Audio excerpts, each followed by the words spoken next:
You believe your intelligence is your greatest advantage. You believe that because you can see deeper, think clearer, and analyze faster, the world should eventually bend in your favor. But it doesn't.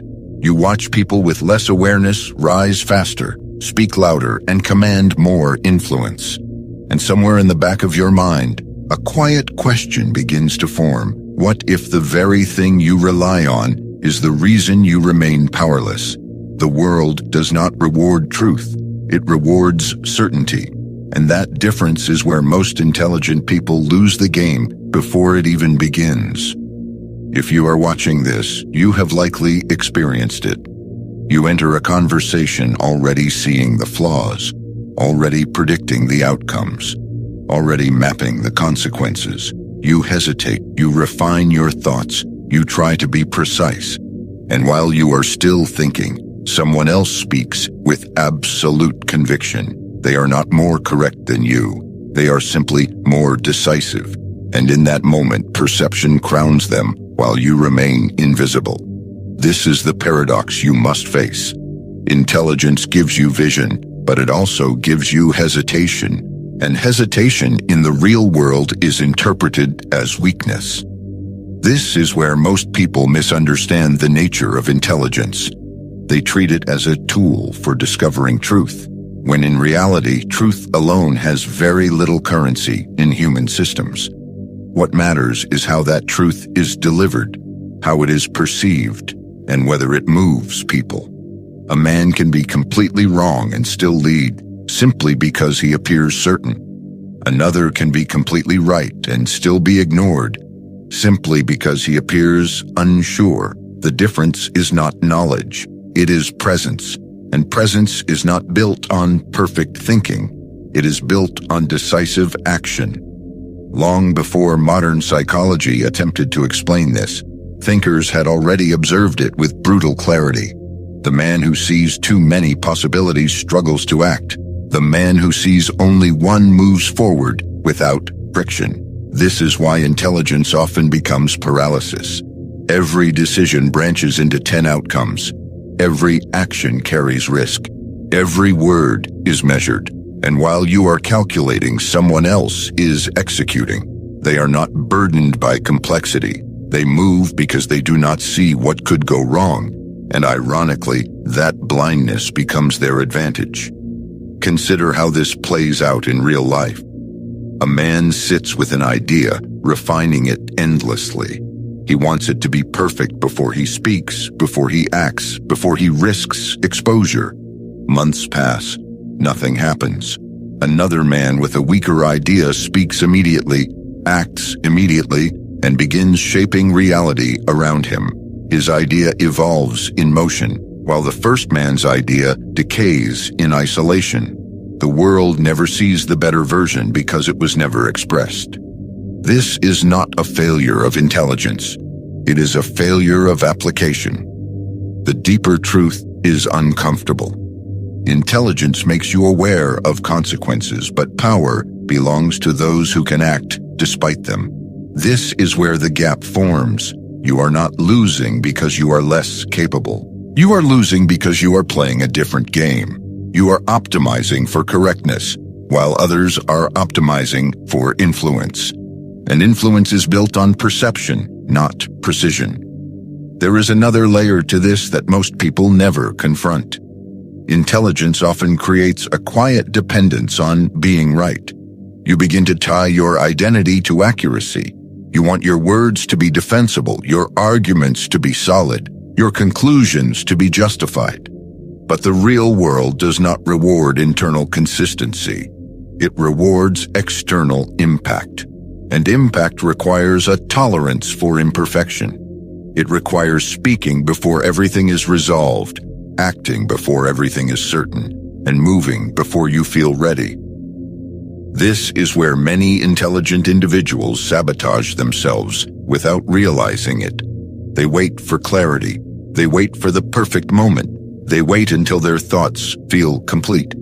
But that moment never arrives, because the nature of complex thinking is that it always finds another variable, another angle, another reason to delay. What feels like preparation is often avoidance. What feels like intelligence is often fear in disguise. Meanwhile, the world continues moving. Decisions are made by those who show up, not by those who understand the most. Opportunities are claimed by those who act, not by those who analyze the longest. And slowly, without noticing, you begin to fall behind people you know you are more capable than. This is the moment where frustration turns into quiet resentment, not toward others, but toward the system itself. But the system is not broken. It is functioning exactly as it always has. It rewards those who reduce complexity into clarity.